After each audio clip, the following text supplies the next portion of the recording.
So today we're also going to do a parable on the faithful servant. We got a bunch of parables lined up for today.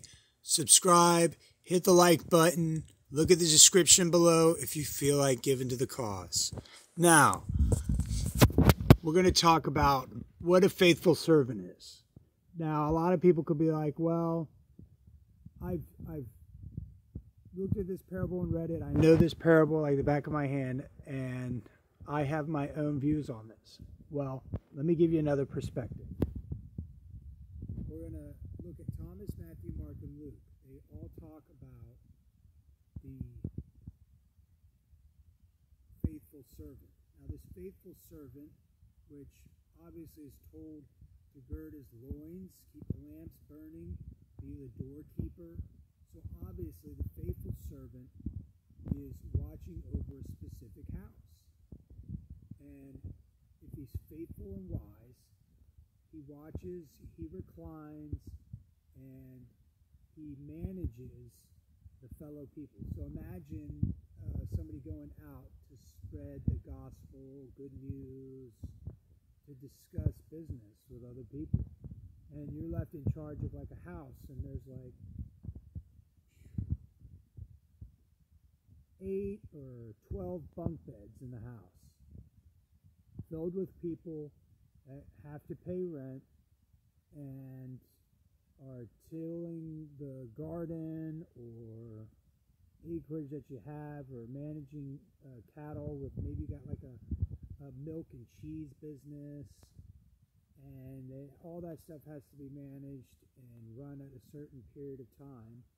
And if you are faithful, you're going to keep to the word. You're going to keep the house organized. You're not going to start drinking. You're not going to start beating your fellow brothers and sisters. And you're not going to start partying, because you know that the business is very important for the one who has that house. Now, you could say in services it would be like being the having the light lit, the lamps up on his lampstand, and the light shining so that everybody can see in the house.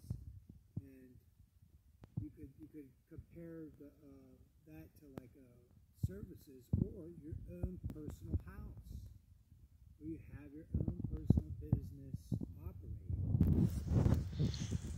Now, another example would be, like I was saying before, would be if you're at a farm hand and you got to make sure the workers are working. You got to make sure that the owner receives the income he needs and is not being robbed by workers, and that everybody's staying faithful.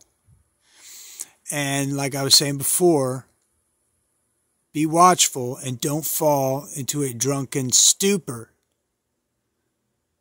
that other people would probably fall into, because maybe the owner has access to alcohol, maybe he's got access to drugs, maybe certain types of clientele or customers would like alcohol or drugs, and you shouldn't be the one to fall into that if that is a business that's in operation.